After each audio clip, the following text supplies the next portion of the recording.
If you've ever wondered whether soy is healthy or harmful, you are not alone.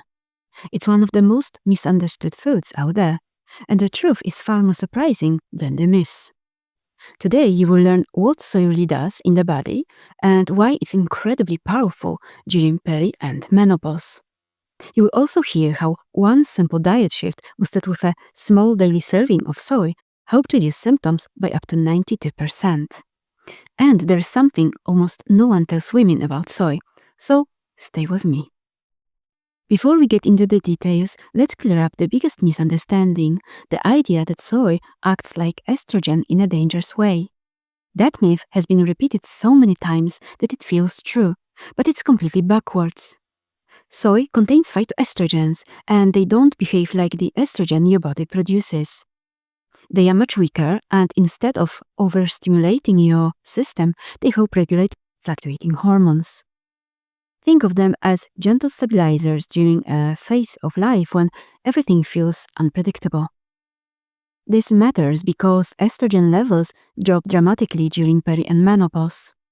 That drop triggers symptoms like hot flashes, night sweats, mood swings, sleep issues, and weight gain. And phytoestrogens help soften that crash. They bind to estrogen receptors in a way that brings things closer to balance, never pushing levels too high. They act like a soft cushion during hormonal shifts. It's one of the main reasons countries with the highest soy intake have the lowest rates of menopause symptoms. Women in Japan and China often report fewer hot flashes, better sleep, and better long-term bone health.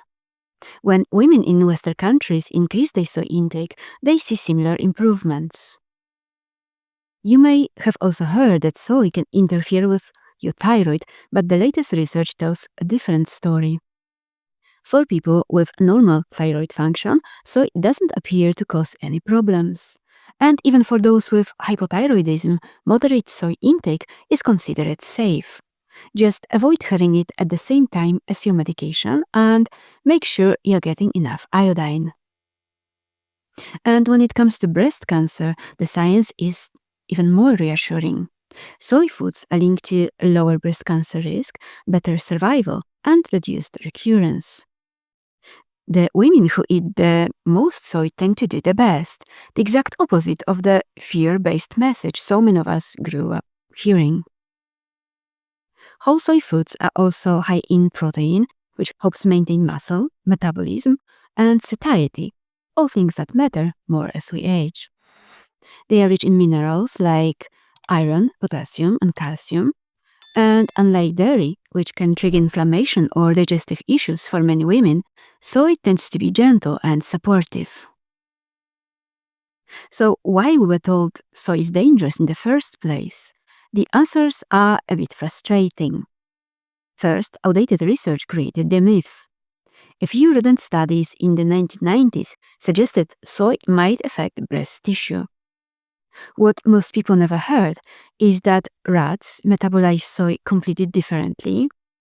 The doses were unrealistically high, and human studies never confirmed the same effects. Not one human study showed harm at typical soy intake levels, but the fear stuck. Second, industry fear campaigns made things worse.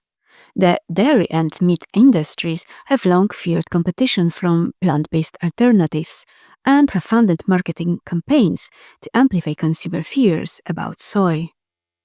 They have run misleading campaigns to demonize plant-based products by portraying them as unhealthy. Meanwhile, animal products contain hormones, but that message was rarely highlighted.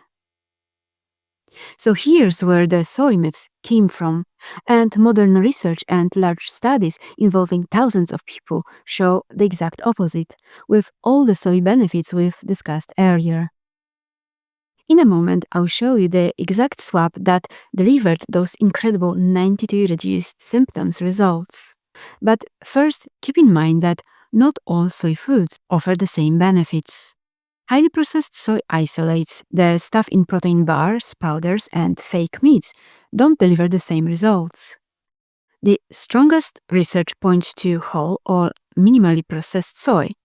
whole cooked soybeans, tofu, tempeh, edamame, soy milk, and miso. These foods contain the nutrients, fiber, antioxidants, and natural isoflavones that help support your body during menopause. Also, if you are new to soy, start small. Add tofu to a veggie stir fry, enjoy a cup of miso soup, or swap your regular milk for soy milk. Even one serving a day can make a noticeable difference. Here's how you can use soy. Tofu has a mild flavor, easy to use in stir fries, salads, curries, or scrambles. Tempeh, great for bowls, sandwiches, or tacos. Edamame, a perfect snack or protein boost for soups, stews, and salads. Miso, fermented, gut-friendly, great in dressings or broths. Soy milk, ideally look for unsweetened. For example, adding soy milk or tofu to smoothie will boost the protein content while making it creamier and thicker without altering the flavor, making the smoothie more satisfying and keeping you full for longer. How much soy do you need? Most benefits come from just 1 or 2 servings a day. 1 serving is equivalent to about 1/2 cup of edamame, 1 cup of soy milk, or 1/4 cup of tofu. Also, if you are worried about GMOs, here's the good news. Most soy for human consumption is not genetically modified, especially organic ones. Most GMO soy is grown for livestock feed, not for the tofu or soy milk you see at the store. So what was the powerful swap that delivered those incredible 92% reduced symptoms results? In a study on the impact of diet on menopause symptoms, researchers found that when women replaced animal products with whole food, plant-based foods, with just a 1/2 cup of cooked soybeans, their hot flashes dropped by up to 92%. Other symptoms improved as well, and this dramatic improvement happened in just a few weeks. Imagine what happens when you stack more supportive habits on top of it. What I would like you to take away today is this. Soy is not something to fear. It's something that can support your body and help calm your symptoms. And remember that your body isn't fighting against you. It's not failing you. It's just asking for support.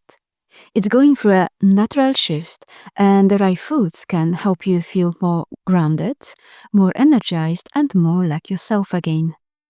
And soy is one of the safest, most effective ways to help your hormones find balance and make this transition easier. If this video helped you, please give it a thumbs up. It tells YouTube to show it to other women who need help. And hit subscribe so you don't miss the next video that helps you feel better and more in control. Thank you for watching, have a lovely day, and I will see you in the next video.